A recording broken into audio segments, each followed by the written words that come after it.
the delay. I hope you guys are now ready to listen again. Okay, let's continue. Salamat at naaliw naman sana kayo sa permission natin kanina. Okay, so like I said, we're going to discuss the pre-operational child today, both the advances and also the immaturities for each of the aspects of the client's or the child's development. Okay, let's see. Okay, Sophie is a 4-year-old girl who loves to play with dolls. One day, she pretends that her favorite doll is a baby and she is the mommy. She talks to the doll, feeds it, and even puts it to bed. What type of cognitive ability is Sophie displaying in this situation? Yeah, shall we answer, everybody?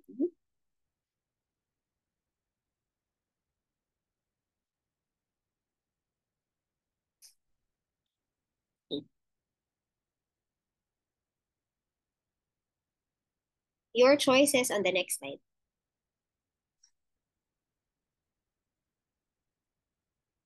Is it centration, transduction, egocentrism, or symbolism?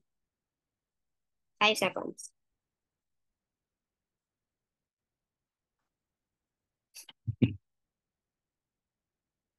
Correct answer for this is symbolism. So the child sees the doll or the doll is a symbol of a baby for the child. Yeah, very good. Majority of you were able to answer. So the symbolic function is Piaget's term for ability to use mental representations like words, numbers, or images to which a child has attached meaning.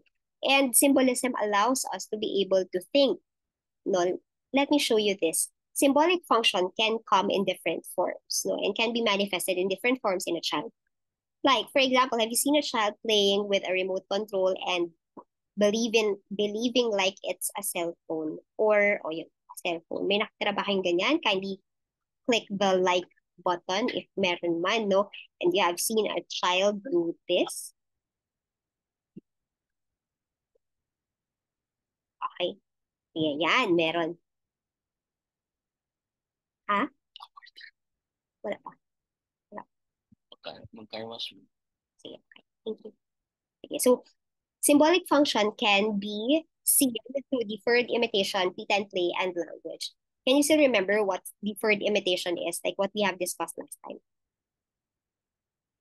Meron ba?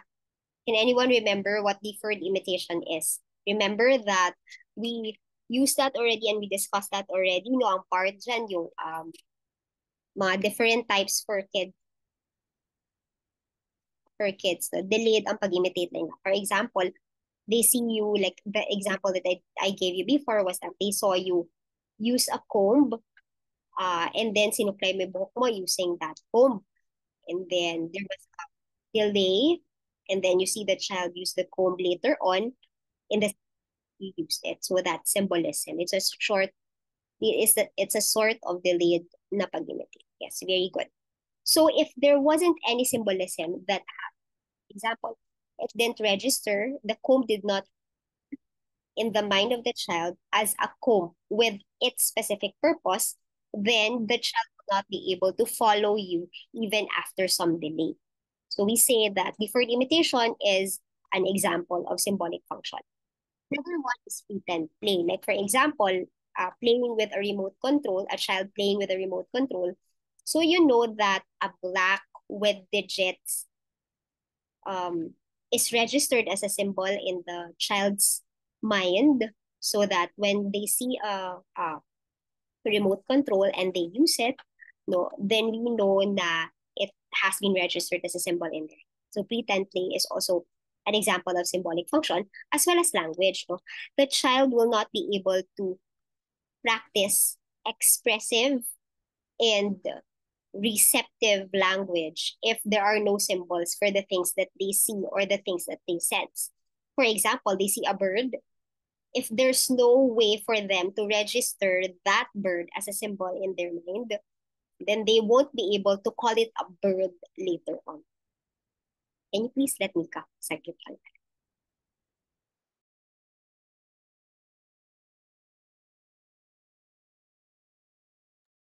I'm back. Let's continue. Another advancement in the child's cognitive development is understanding objects in space.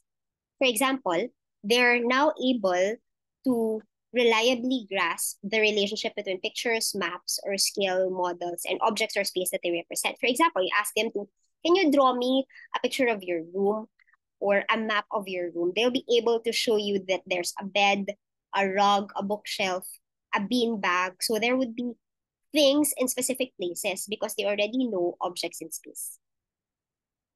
Another one would be understanding cause and effect. So, for example, daw, a child would see a ball roll towards them.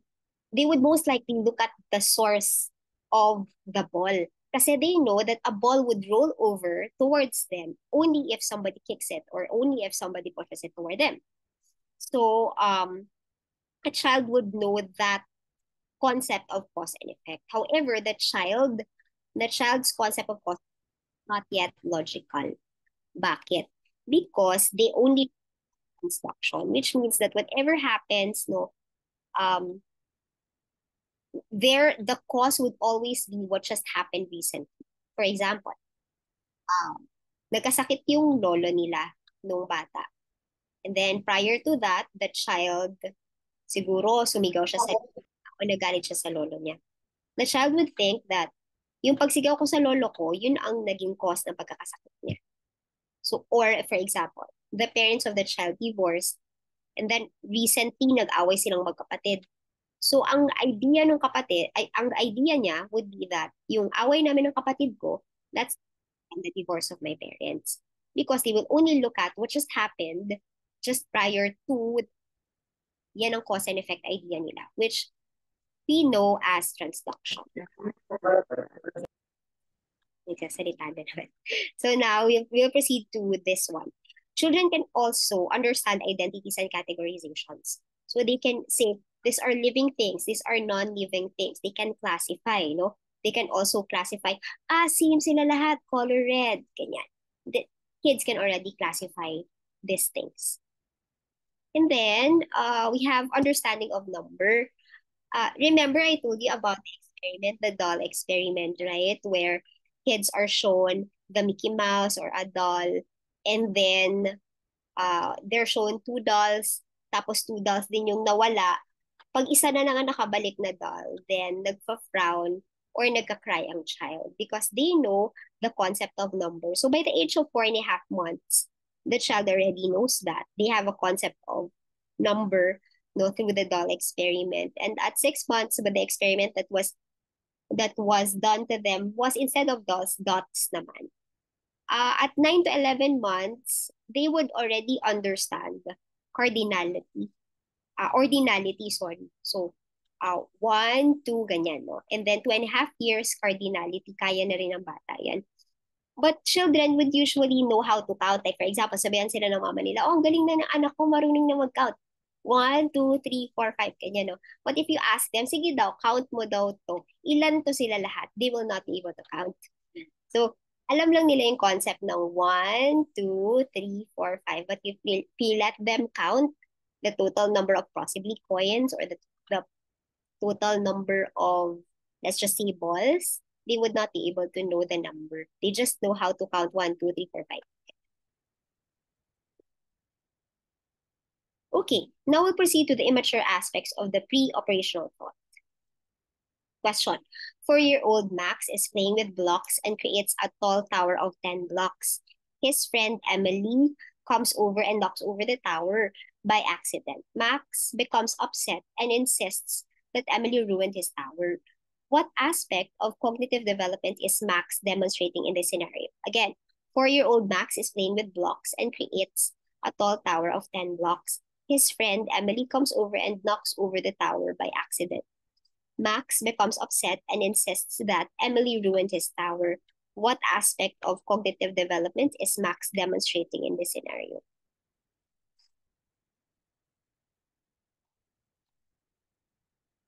Sige.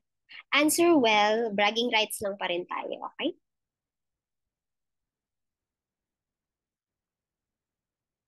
Is this egocentrism, conservation, centration, or reversibility?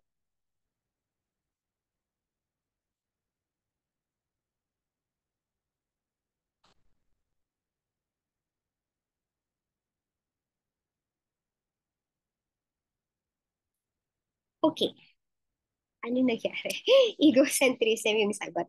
Sige, okay. The general term would be centration, but later on we'll differentiate egocentrism, conservation, and then the concept of reversibility. Sige. Ayan. Whoever you are, sino ba to? Bakit kayo ng pangalan? Sige, Metal, whoever you are, congratulations. Ikaw yung pinakamataas na points. We'll see later on, ha? But I hope that you are still energized to answer. Now, I'll discuss to you what centration is. Centration is the tendency to focus on one aspect of a situation and neglect others. Siguro kanina when you were looking into the question, you would think that there's egocentrism there kasi that the child cannot look into what the other person is feeling or thinking at that time or what are the intentions of the other person. That can be egocentrism in our uh yes, Alula, in our definition of it, but in layman's terms. But egocentrism is different in the is differently used according to Piaget. So, centration is the tendency to focus on just one aspect. You cannot see all other aspects of what's going on. That's centration.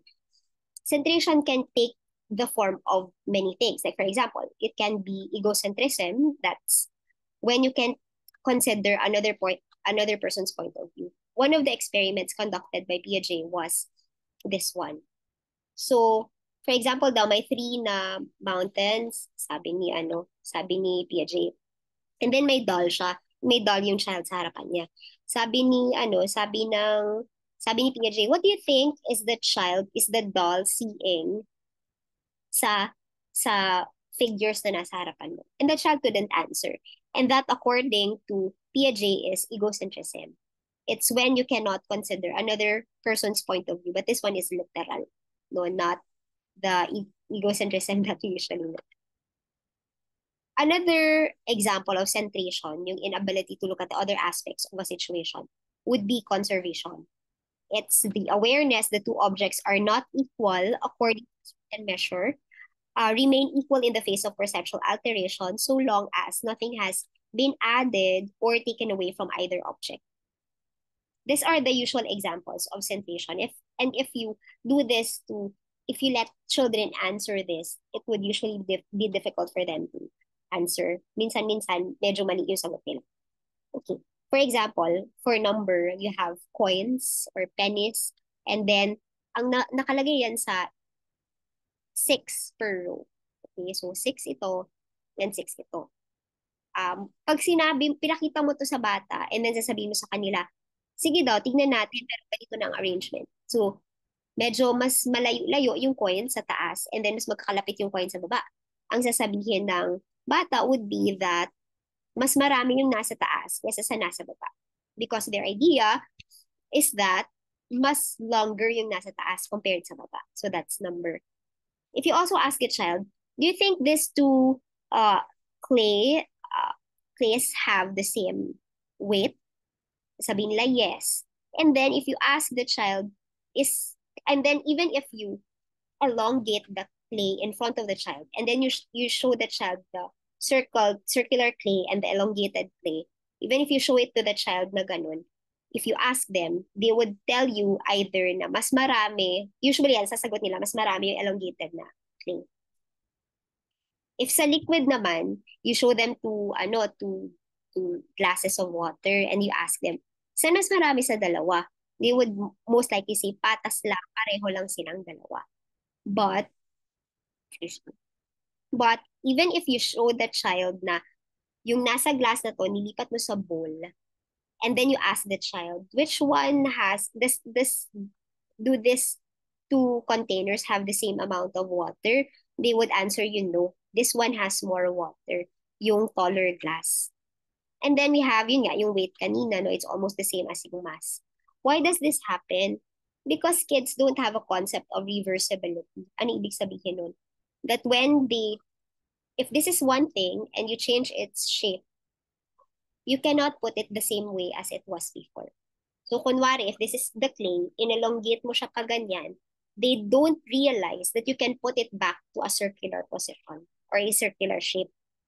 So that a child would not think that this can be the same weight as this. Or that if this is a glass of water and this is a bowl of water, nilipat lang yung tubig dito sa bowl, hindi niya may isip na pwede mong ibalik. So the child wouldn't know that the child doesn't have a concept of reversibility, so wala din siyang concept of conservation. Understood? Naintindihan ng lahat comes up if you did understand. Wala. Thank you, Aluna. So now, let me ask, and let me discuss to you the theory of the mind. Bilisan natin. Magmamadali na naman tayo. Okay, so let's proceed now to the theory of the mind. At 3 years old, a child will already know the knowledge about thinking and mental states. So for example, the child would know I have my own mind and my mind can. And the other family members also have their own mind and their minds can also think. Um, excuse me.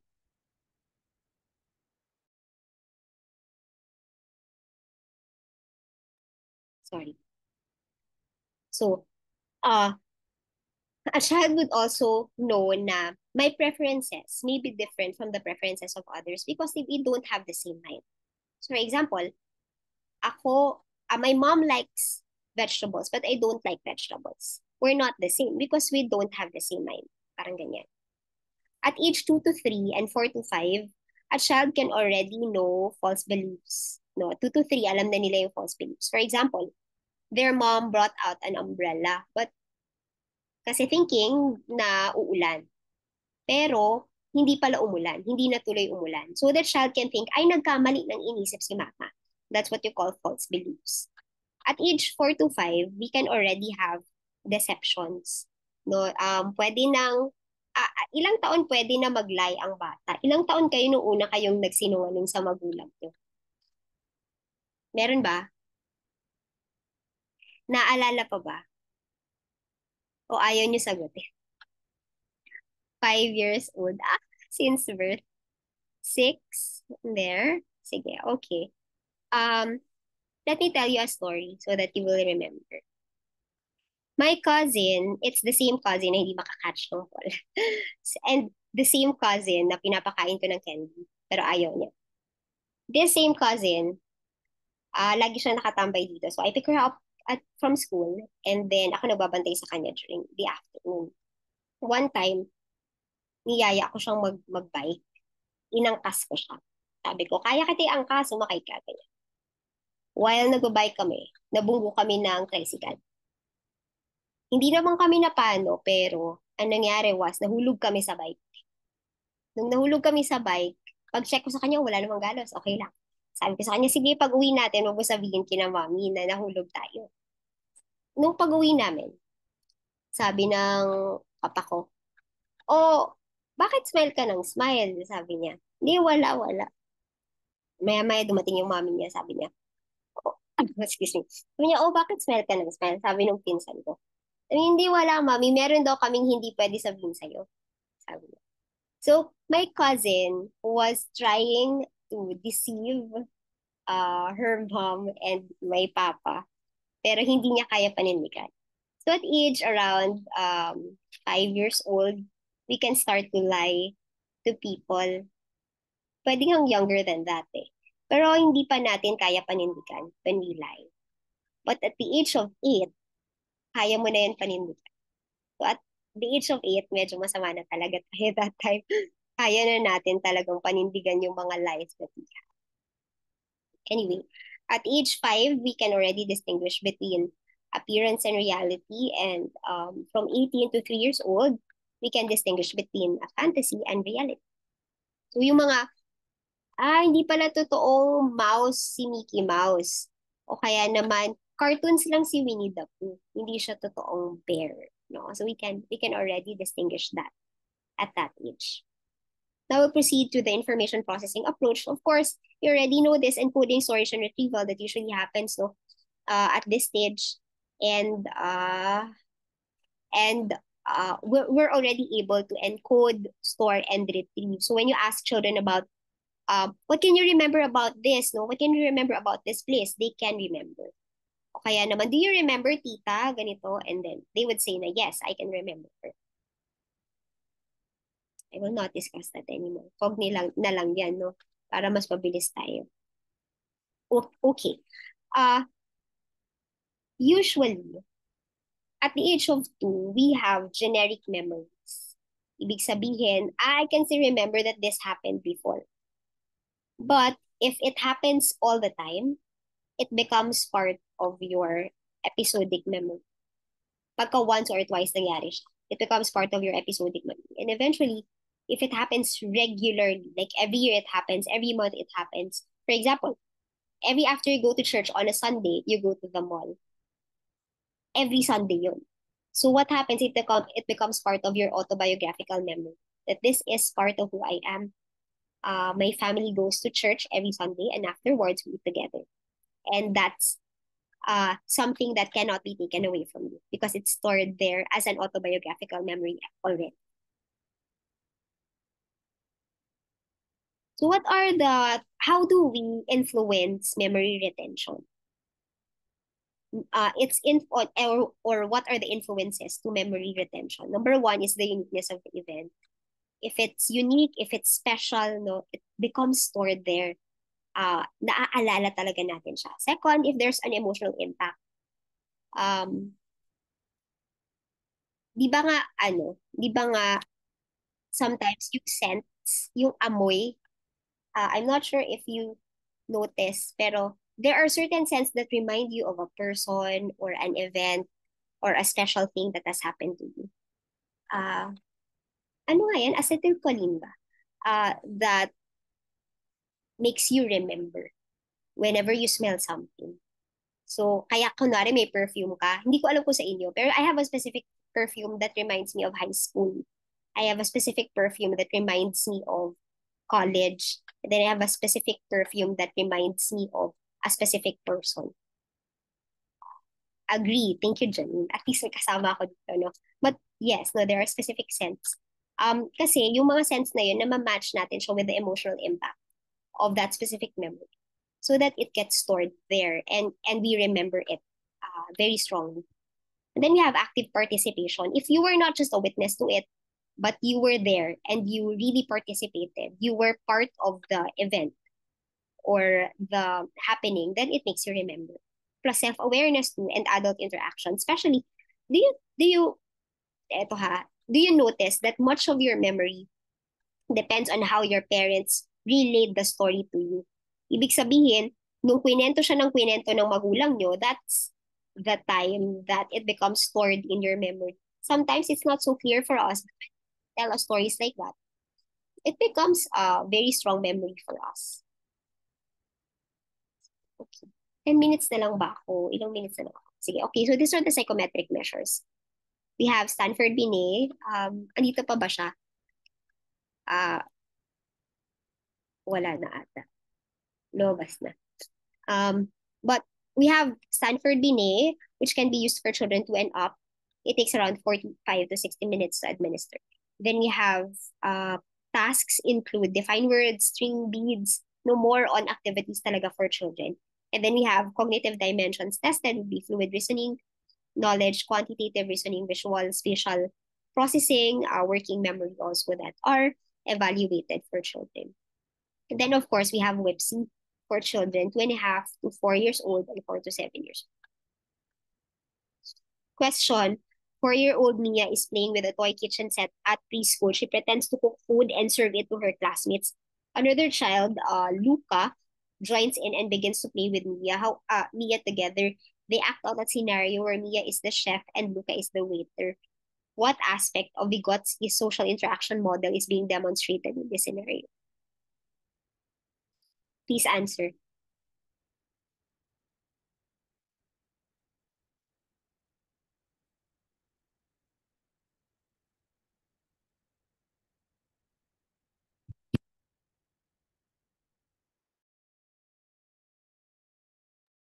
Okay. Everyone has voted. Hopefully, tama ang sagot. Let's see your answers.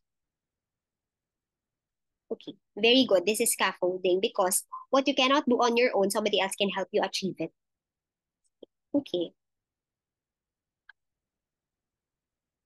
Okay, let's continue.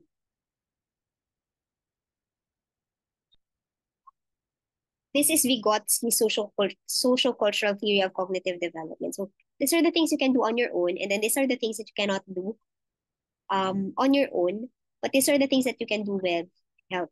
So this is where we scaffold. This is the zone of proximal development. Okay. Question. 5-year-old Maya is playing with her friend Timmy, who has a new toy car. Timmy tells Maya that the car is a Ferrari, and Maya immediately knows that it is a red sports car. What type of language development is being demonstrated in this scenario?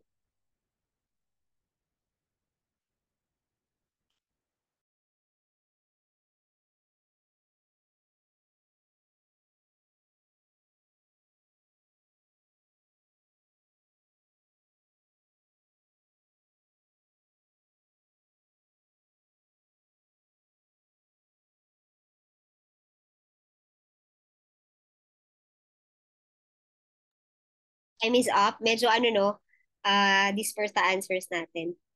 So we have fast mapping. What is fast mapping? Fast mapping is when you first encounter a word and then you remember it na. No, so if the child already knows that a Ferrari is a red car, no, and the child is able to use it later on, by just one encounter, we call it that fast mapping. Now let's proceed.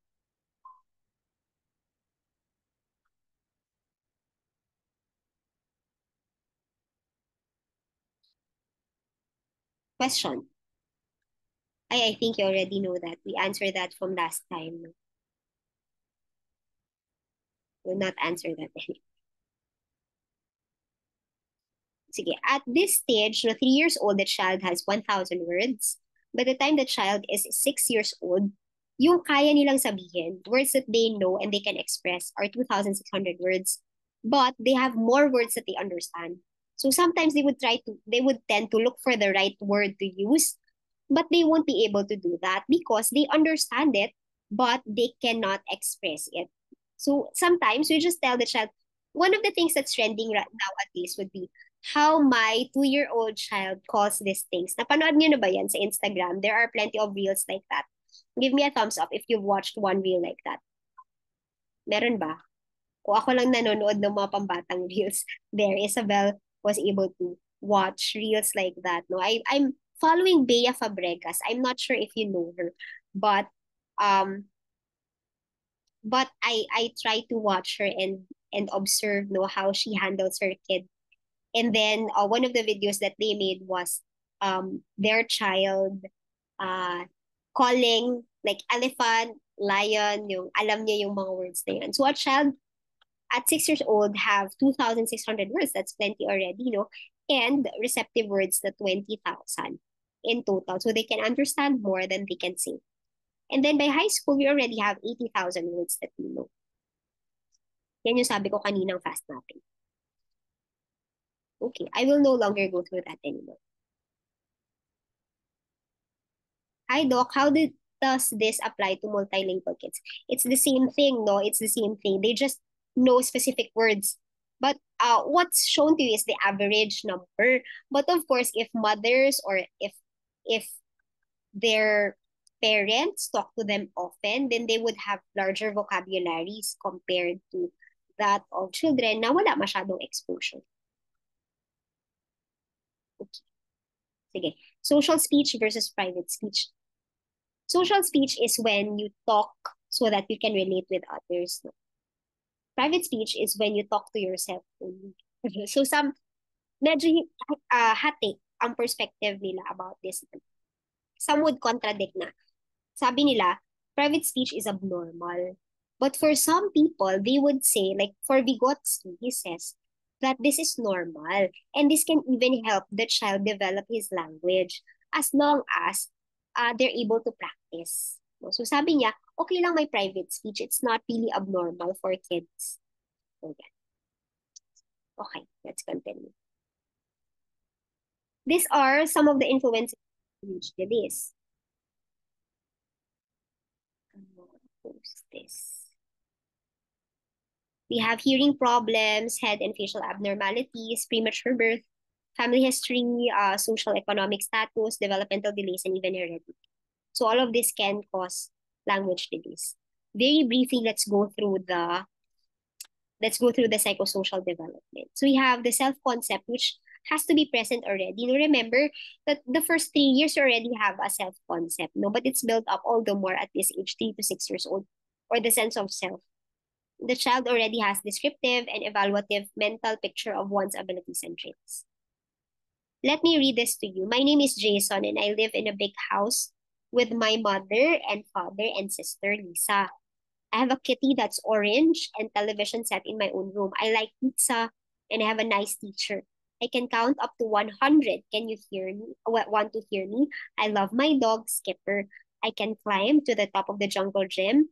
I'm not scared, just happy. You can't be happy and scared. No way. I have brown hair and I go to preschool. I'm really strong. Just share watching. So Jason is 4 years old. Let me show you um a snippet of somebody of how a 5 or 6 year old introduces themselves. I can run fast and I can climb high. I'm also strong. I can throw a ball real far. I'm going to be on a team someday. So at the age of 4, the self-definition is kind of one-dimensional. It's only I. The child cannot imagine two emotions at once. So you cannot be happy and scared at the same time. But we know that right now, di ba, when we're adults already, you know that there are things that are scary, but you're so happy doing it. For example, nagperya ka, di ba? And nag-roller coaster ka, you're so scared, but you're also very happy. It's two emotions at once. The child sees himself as all or nothing. It's either I'm all good or I'm all bad. No, they also have their real self versus their ideal self. Hindi nagkakaiba. Pareho-pareho lang because they always see themselves as their best. At 5 to 6 years old, they can already form logical connections. They're still positive, all or nothing attitude. I'm still all good, all bad. But by middle childhood, the all or nothing declines and it becomes more realistic. Their self-concept becomes more realistic. As to the self-esteem, children overestimate their abilities. Their self-esteem is not based on reality at this age. So they have a perfect view of themselves. Self-esteem is unidimensional. So it's just um, based on academics only or based on the physical attributes that they have. No. Um, but at this stage, we have to learn how to relate with kids. No. Sometimes kasi when we tell kids, very good, no, very good, and you don't explain. For example, you say, very good, very high scores. So the child would always think that if I don't get high scores, I'm no longer very good. So there's no way of them coping up and there's no way of them getting into the right track again. But if you tell the child, very good, you very good for the hard work you put into that assignment. So the child will not look into the outcome, but instead the child will look into the hard work. Yung hard work, may magagawa siya lagi. So that the self-esteem of the child will not only depend on the outcome, the self-esteem of the child should depend on the character na de-develop niya. So that's contingent versus non-contingent. So these are the aspects of gender development. No, and it can be biological, it can be evolutionary, it can be psychoanalytic. This you already know. Cognitive too. So sa biological, the differences would be, of course, biological makeup. If it's evolutionary, um, we are all our gender is developed um in such a way that we're able to mate and reproduce in the future. The psychoanalytic approach would say that gender identity would be on how we identify with the same sex parent. The cognitive approach or cognitive developmental theory would say that the child learns that he or she's a girl and he's a boy. Um, if it's set by gender and then they act accordingly. The gender schema naman tells us that the child organizes information about what is considered appropriate. The basis would be culture. Okay, and then we have social learning approach where the child mentally combines observations of gendered behavior and creates their own behavioral variation. So, makikita nila sa kultura, but they also would determine what is my preference on my. Okay, these are the types of play. We're down to the last few slides. I would like to request your patience so that we can finish one stage today. We have functional play, where it involves large muscular movements. So functional play would usually be, for example, running, yung tigso, mga ganyan. So you have functional play. Constructive, ay hindi pa pala siya considered tigso. No? Formal games pala yan. For constructive play is when we create objects or things. Like, for example, drawing is one, clay is one. Dramatic play is involving imaginary people or situations. Like I can still remember one of the things that we like doing is we like playing is bahay-bahay. And pag nagbabahay-bahay kami, yung ate ko is always the ate, ako lagi yung baby. Yung best friend ko is always the yaya. Tapos, my younger brother is always the dog of the family. Tapos, we would play with our toys na parang bahay-bahay kami. So, that's dramatic too. And then, of course, when we grow a little bit older, excuse me, we can play formal games with rules. Okay. These are important categories of social and non-social play. So, sometimes the child would just be would exhibit unoccupied behavior. For example, hindi siya naglalaro, pero nanonood lang siya. Ganyan. May interest, momentary interest. Pawala-wala. And then there's onlooker behavior, where the child would spend most of the time watching other children play, but does not enter into the play. Hindi siya naglalaro. Mas sustained lang yung kanyang pag-watch. In solitary independent play, the child plays alone, and the toys that the child uses are different with the other children around them. So for example, kanya ball, the other children na kanila clay, o kaya naman blocks. Sa parallel play, they're independent but similar ang toys. So for example, crayon sa isa, and then sa isa naman, watercolor. They play with similar toys, but they are independent in their play.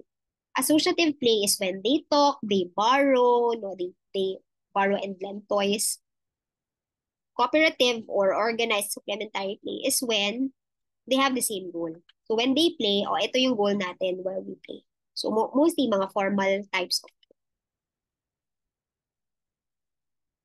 play. There are different types of discipline.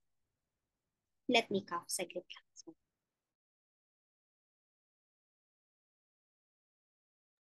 Sige, I'm back. So there are different types of discipline. The first type of discipline is inductive techniques, where the strategy would be, tingin mo, nasaktan ka yung bata na hinurt mo kanina. O kaya naman, tingin mo, tama ba yung ginawa mo kanina na kapag-away ka dun sa bata? O kaya naman sasabihin, what if lahat ng bata, katulad nung ginawa mo kanina, hindi nagpa-borrow ng toy? Ano kayang mangyayari? That's inductive techniques. You only talk to the child and let the child learn from how you converse with the child. Second is power assertion. For example, you spank the child, or may time out ang child, o kaya face the wall, o kaya nung mga panahon namin, you kneel sa salt, may mga ganyan nung panahon namin. No? Pero kami, we were disciplined na papaluin kami sa puwet. Our parents did not spank us anywhere in our bodies except sa puwet lang talaga and with a belt. Plus, hindi kami pwedeng paluin unless we understood why we were being disciplined. So, ang parents namin, tatanong kami, o bakit ka papaluin ngayon? Ganyan, tatanungin sa amin, i-explain.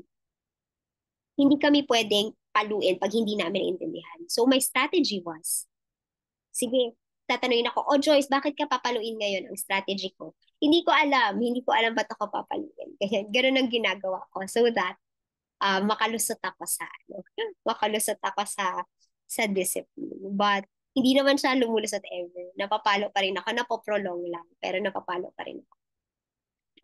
And then there's a type where they withdraw love. Like for example, yung ignoring, may ganun ignoring or na hindi ka papansinin for a while, hindi ka ihahug for a while, ganun. May ganyan din. So what type of discipline do your parents do to you? Or how did they discipline you before? Is it more of inductive techniques, power assertion, or withdrawal of love? Sige, power assertion, all. Oo. But the best type daw would be inductive techniques. Yan daw talaga. It's the most effective. It's the most effective type. So you already know this parenting styles: authoritative, authoritarian, permissive, and defective types. Some of the special behavior concerns that we know would be altruism, child, how to be altruistic. Altruistic is the intent itself. But when they practice altruism, it becomes pro-social behaviors. So yan yung gusto nating itrain sa child. Plus, there are also instrumental aggression, meaning that they have an end goal. Sige, hindi ako. I will kick this boy para makuha ko ang toy niya. No? So that there's instrumental aggression. There can also be overt aggression. Aggression means that they hurt talaga physically. Like, susuntok or kukurot, ganyan, no? But for girls, the usual would be relational aggression. Like, libak, no? You say bad things about the people around you. That's relational aggression. Okay. Sige. Maybe before we end, what is something that you will never forget about the topic on early childhood? Meron ba? Dito, let's answer. Just before we end, I know that people have already stepped out of the Zoom meeting, but um, let me stop recording and ask you,